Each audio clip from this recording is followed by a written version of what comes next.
नमस्कार दोस्तों, स्वागत है आप सभी का हमारा एक और न्यू वीडियो में। दोस्तों आज की इस वीडियो में हम लोग पढ़ने जा रहे हैं बिहार बोर्ड मैट्रिक परीक्षा 2026 के लिए। क्या पढ़ने जा रहे हैं दोस्तों? तो हम लोग पढ़ने जा रहे हैं विज्ञान। विज्ञान में क्या पढ़ने जा रहे हैं? तो 20 मोस्ट इम्पोर्टेंट ऑब्जेक्टिव प्रश्न पढ़ने जा रहे हैं।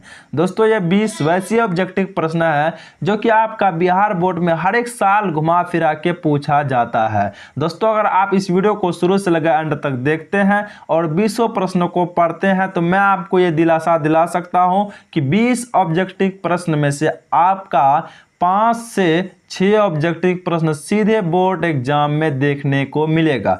इसीलिए दोस्तों इस वीडियो को आपको शुरू से लेकर एंड तक देखना चाहिए। दोस्तों इस वीडियो को स्टार्ट करने से पहले मैं आप सभी से एक रिक्वेस्ट करना चाहूँगा कि आप लोग मेरे भाई और बहन की सम्मान हो, तो अगर आप लोग चैनल पे पहली बार आए हैं तो चैनल को सब्सक्राइब जरूर कीजिएगा।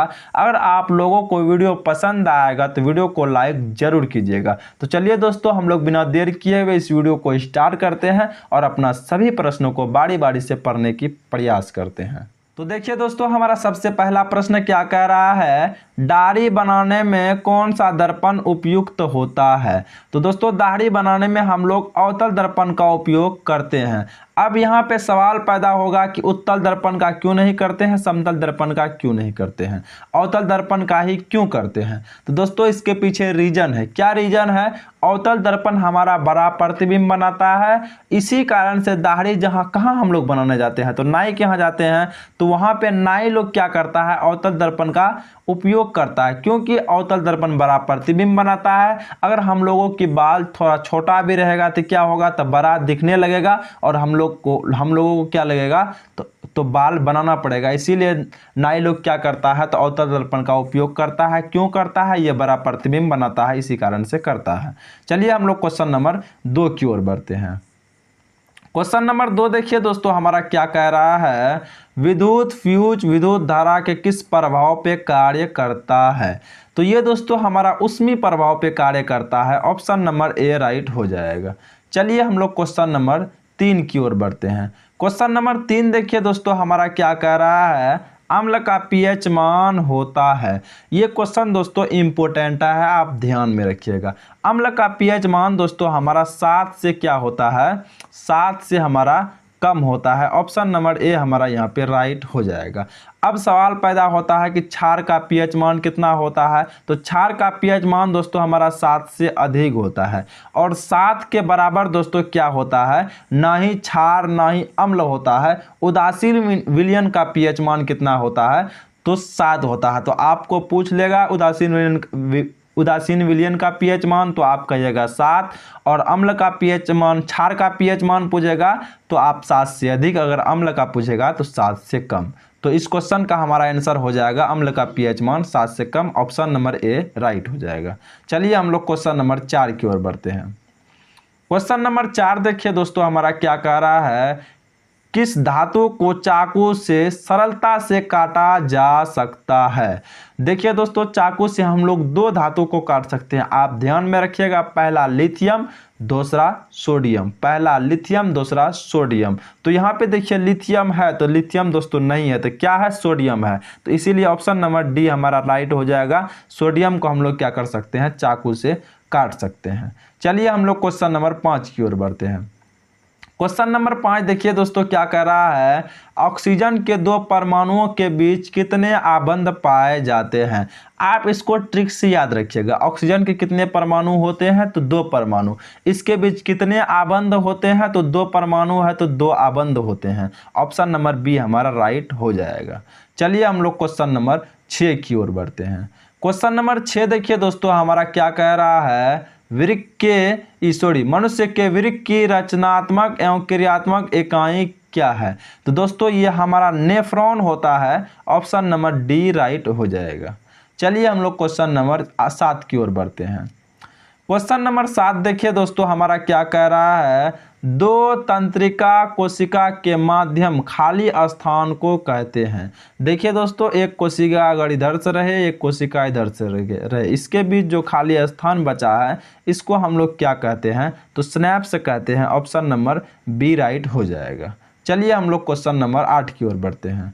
क्वेश्चन नंबर 8 देखिए दोस्तों, हमारा क्या कह रहा है, शुक्राणु बनता है। शुक्राणु कहाँ बनता है दोस्तों, तो वो हमारा वृषण बनता है, वृषण में बनता है। वृषण किस में पाया जाता है, तो नर में पाया जाता है। शुक्राणु किस में बनता है, तो नर में बनता है।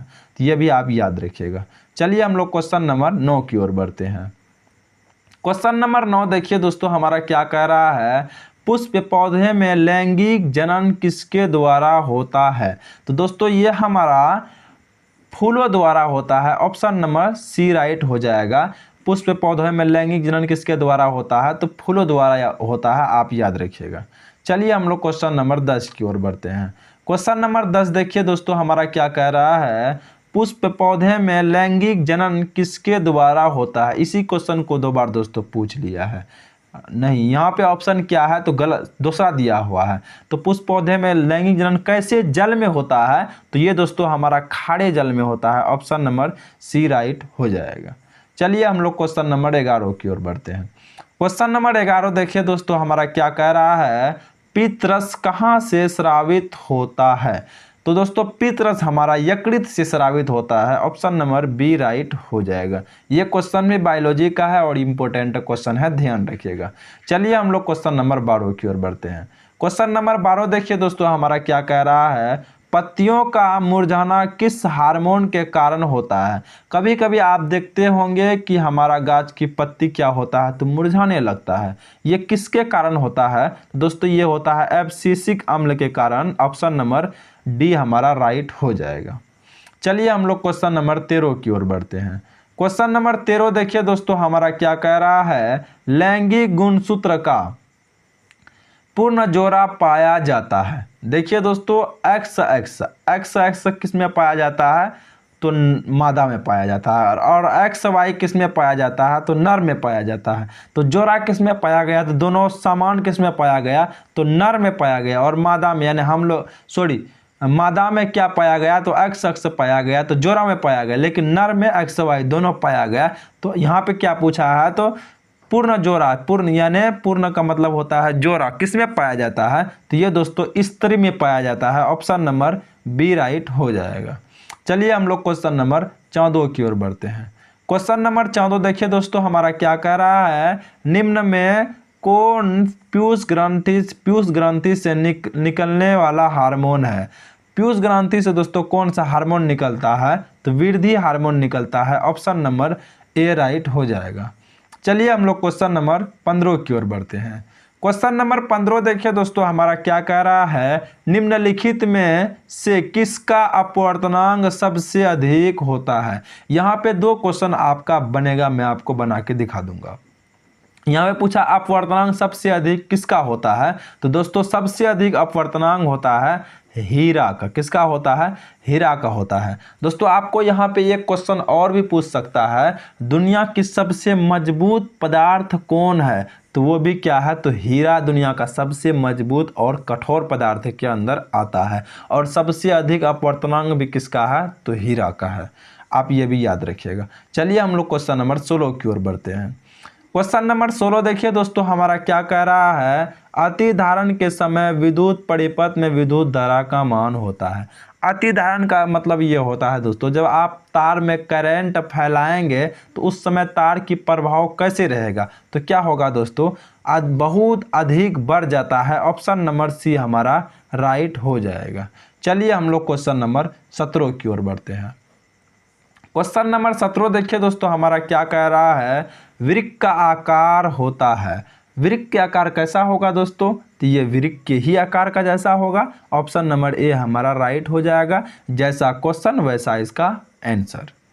चलिए हम लोग क्वेश्चन नंबर 18 की ओर बढ़ते हैं। क्वेश्चन नंबर 18 देखिए दोस्तों, हमारा क्या कह रहा है, कौन सा एंजाइम वसा पर क्रिया करता है। वसा पे क्रिया करने वाला एंजाइम का नाम है दोस्तों lipase. Option number C right हो जाएगा।